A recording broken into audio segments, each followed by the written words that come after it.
तो सिमुलेशन से आपको एक आइडिया मिलता है कि न्यूक्लियर अटैक का मतलब दुनिया के लिए क्या होता है। आप जब टीवी पर न्यूक्लियर अटैक की पुरानी तस्वीरें देखते हैं तो दहशत से भर जाते हैं। याद है आपको हिरोशिमा नागासाकी का वो मशरूम क्लाउड? लेकिन क्या आपने कभी सोचा है कि वास्तव में, ध्यान दीजिएगा, ये इस चैनल पर या किसी भी चैनल पर पहली बार आप देखने जा रहे हैं। क्या आपने कभी सोचा है कि वास्तव में न्यूक्लियर अटैक क्या है, इसका खतरा कितना बड़ा है? पहले हम आपको किसी न्यूक्लियर अटैक की स्टेज बताते हैं, उसके बाद हम आपको बताएंगे कि जैसे ही कोई न्यूक्लियर धमाका होता है तो फिर क्या क्या होता है। आइए जरा सीधे ये ग्राफिक्स मेरे सामने देखिए। आप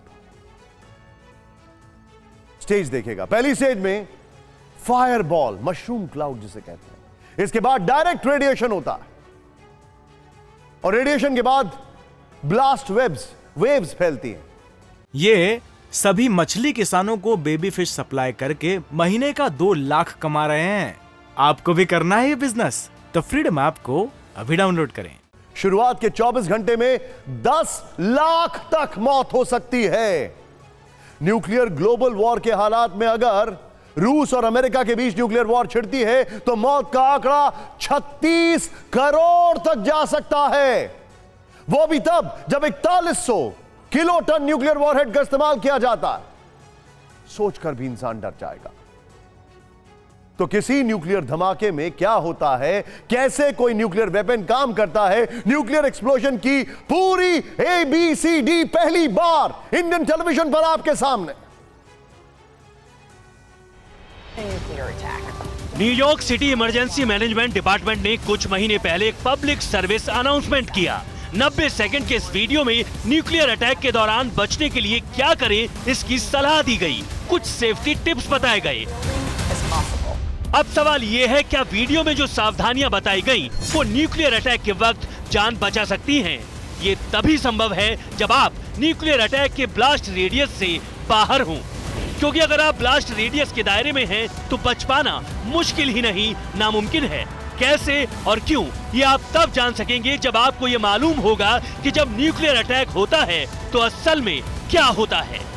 इन तस्वीरों को देखने से ही शरीर में सिहरन होने लगती है, लेकिन एक पल के लिए इन तस्वीरों को महसूस करके देखिए। सोचिए, जब ये धमाका हुआ होगा तो क्या हुआ होगा। आज हम आपको ये बताने वाले हैं।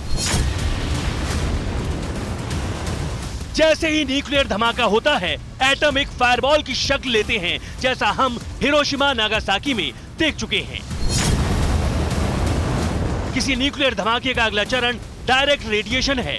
फायरबॉल से बड़ी तादाद में डायरेक्ट रेडिएशन और हीट निकलती है, जिसका परिणाम मौत होता है। ये बम के अंदर न्यूक्लियर रिएक्शन से होता है, जो गामा किरणों और न्यूट्रॉन्स की शक्ल में बाहर निकलता है। डायरेक्ट रेडिएशन कुछ सेकंड्स के लिए रहता है, लेकिन ये धमाके वाली जगह से कई मील तक चारों दिशाओं में फैल जाता है।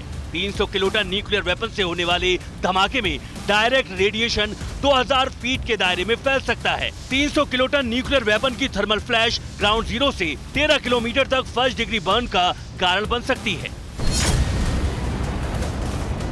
न्यूक्लियर धमाके की अगली स्टेज ब्लास्ट वेव्स हैं, जिसमें धमाके से निकलने वाली एनर्जी का आधा हिस्सा होता है। ये वेव्स ध्वनि की रफ्तार से भी तेज भागती हैं, लेकिन आगे बढ़ने के साथ साथ धीमी पड़ती जाती हैं।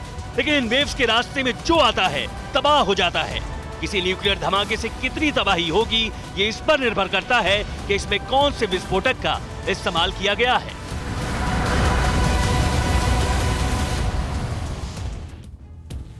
ये सभी मछली किसानों को बेबी फिश सप्लाई करके महीने का 2 लाख कमा रहे हैं। आपको भी करना है ये बिजनेस? तो फ्रीडम ऐप को अभी डाउनलोड करें।